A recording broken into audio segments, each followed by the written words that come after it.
Guys, today we talk about how can you disable this sign or know how you can do that on your Samsung Members app. So you just follow these ways, then it's going to work with you. All you have to do inverse. So you just go here, you go above this sign, click on it. So when you just click on it here, it's going to show for you a list like this. Click here on settings.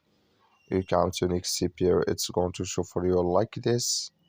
Then you click here on automatic error reports.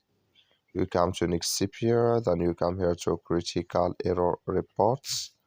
So you just click in this sign or this color. Like you see color, it's gone. That's main critical error reports disable with us now. So that's all you have to do. That's all I wish know you I give it. Thank you for your watching. Don't forget to support us by liking, subscribe.